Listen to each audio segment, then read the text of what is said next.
कुर्सी को पुश करना है।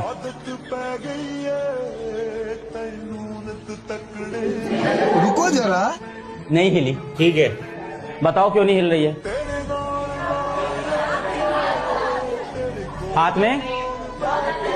हाथ में बहुत सारा। इसी तरह से आपके जीवन में आपने बहुत सारी चीजें पाल रखी है, लेकिन एक सेकंड